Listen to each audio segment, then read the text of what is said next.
H.G. Wells, a name that shaped the very foundation of science fiction, the man who practically invented the alien invasion subgenre, the one who gave us the now ubiquitous terms time machine, heat ray, and, though up for debate, even the New World Order.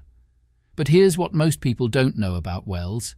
Despite being hailed as the father of science fiction, his career as a sci-fi writer was actually pretty short. In fact, the majority of his works weren't science fiction at all.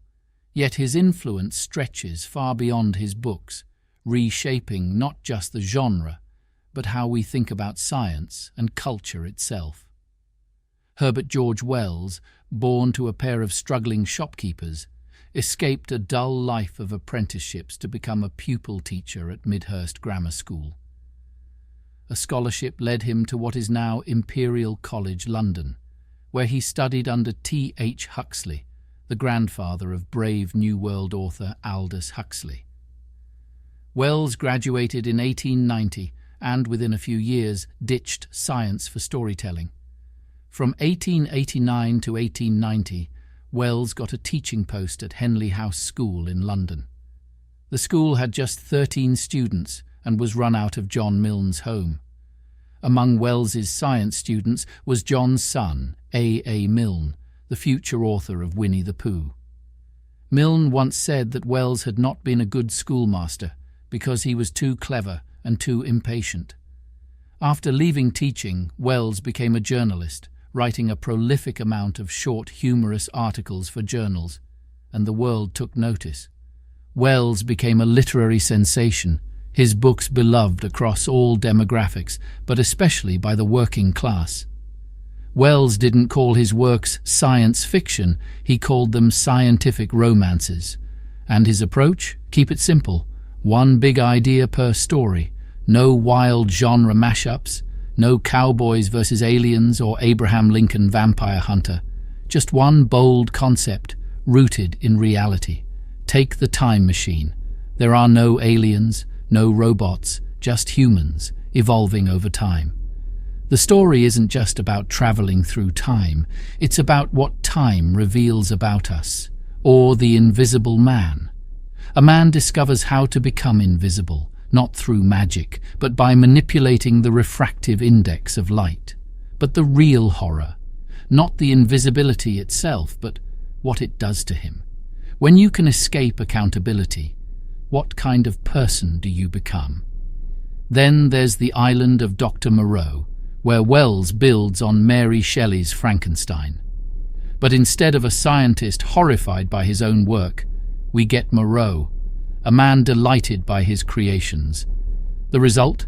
A blueprint for the mad scientist trope we see everywhere today. And of course, the War of the Worlds. Arguably Wells's most influential work. The novel didn't just kickstart the alien invasion subgenre, it sparked mass hysteria in 1938 when Orson Welles, no relation, adapted it into a radio drama so realistic that people thought it was actually happening. Can you imagine hearing that on the radio, thinking Martians were storming your city?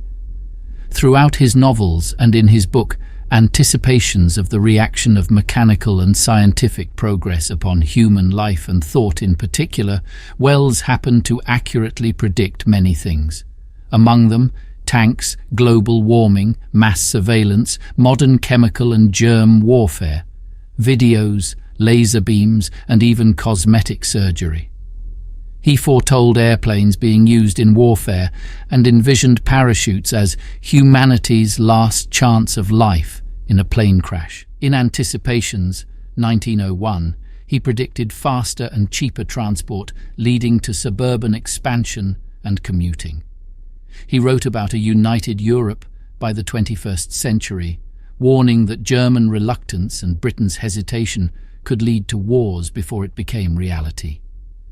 And in 1993, the European Union was born. In his 1937 essay Permanent World Encyclopedia, he described what sounds eerily like Wikipedia, a constantly updated, universally accessible index of human knowledge. Wells received Nobel Prize nominations in 1921, 1932, 1935, and 1946, the year he died. But despite his impact, he never won, losing to authors like John Galsworthy and Hermann Hesse. H.G. Wells didn't just write stories. He shaped the future. His works predicted aerial warfare, the atomic bomb, and even surveillance states. He wasn't just telling tales, he was warning us, and whether or not we listened, well, just take one look at the world today.